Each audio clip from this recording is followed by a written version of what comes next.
Hi folks, Kevin Inkster here. I just want to share with you a few ideas on how to fit and how to use the new adapter for the contour sander. So the contour sander originally comes with a little hex nut and fits straight onto your angle grinder like so. And what we do is we take out that hex nut and replace it with this plastic flange and countersunk screw. Now the idea here is that if you have the problem of the sanding disc coming off, you can just punch this through and locate the sanding disc, and that just makes it stay on a lot longer. And you now can use sanding discs which have no adhesive as well. Now the new model of the sander, the early ones were red, the new model is now black. It's virtually the same, but they will come with the flange already in them. You'll get two in the pack, but we will also supply them as an aftermarket product, because the nylon adapters can wear, although they do last a long time. So we will sell them in little packs like so, with about 4 or 5 in them. It'll come with an Allen key for you to use them. But I'll just show you now how to actually fit it to your angle grinder. Now to remove the pad, you simply grip the aluminium piece here and unscrew it. It should be just hand tightness, but if it is too tight, then just use a pair of pliers or a spanner to hold the aluminium component, and then just unthread it like so. Comes off quite easily. Now then you remove the screw from the center, the hex head screw or bolt. So I take the hex head bolt out and I simply replace it with the flange and the screw. Now just a little tip that I should give you. The flange and the screw will come in a pack like so, with a little Allen key which you can use to tighten, etc. But I've actually found it works really well if I get a bit of super glue and glue them together. Literally takes a few seconds. Oop. So put that in and just super glue that in, and you'll find that you never have to use the Allen key at all, because it'll always twist and locate itself very well. So here we have it here. I put it in like so, and now if I just put it onto the angle grinder or onto the shaft, it'll thread straight on. Now you can use the flange with the adhesive backed sanding discs, or you can use it without adhesive backed sanding discs. So first of all, I'll show you just with a normal adhesive disc. You simply place the adhesive disc straight over the top like so. Now I really do like these paper discs, and we have had people complain that they come off too fast, and I acknowledge that. We tried all kinds of different ways of attaching sanding discs with Velcro and other things, and they all had their problems, and the adhesive was the best, by far the best and most flexible.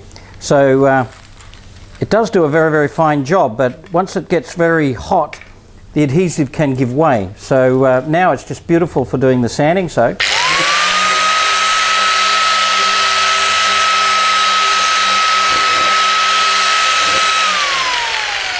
you see, even with the flange, you can just stick the adhesive on over the top.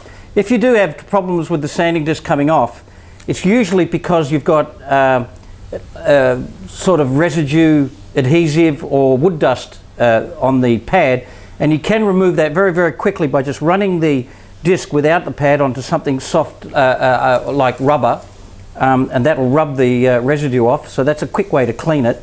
But if you're still having problems, you can simply undo the pad, push the screw out. Whoop, sorry. Push the screw out. So now I'll put the adhesive pad the adhesive disc straight onto the pad like so, and then I just push the screw through the center. Now the flange now locates the disc, and it won't come off. Now the difference is that the flange does get a little bit in the way, so that's not really good when you're doing external sanding, but when you're doing internal sanding, it doesn't seem to get in the way at all. And if you're always aware of that and just put it on a slight angle, you'll find that it flexes nicely and you can get right into corners.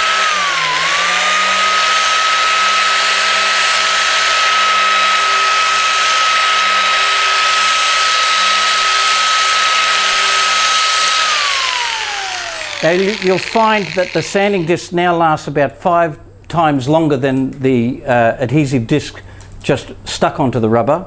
However, after a while, especially if you're doing a lot of severe flexing, you might find that it starts to give away at the edges and starts to crease the paper. Now, we've found with the cloth back discs, which I'll just show you in a moment, if I take this off, the cloth back discs have no adhesive on them. So here's the samples of the cloth back discs. They have a 6mm hole in them. Now you can make your own discs. You can punch them out using a piece of 2-inch water pipe. You need to grind it nice and sharp, punch them out on a block of wood.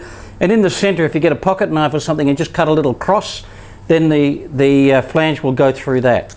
So, but with the ones which we supply, these will come as an accessory. We will be including them with the contour sander in future packs as well. So these discs last a long time. This is 120 grit, this one. It's got a 6mm hole in the center. You put the flange in through the paper like so. Put the disc back on.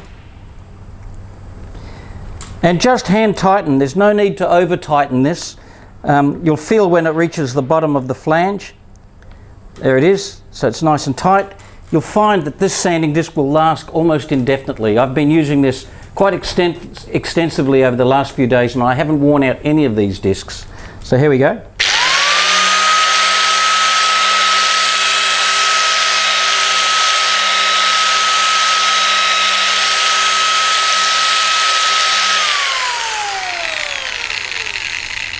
So that's the flange. You can see I can use it to either hold on sanding discs with no adhesive on them, or I can use the adhesive discs over the top or through the flange.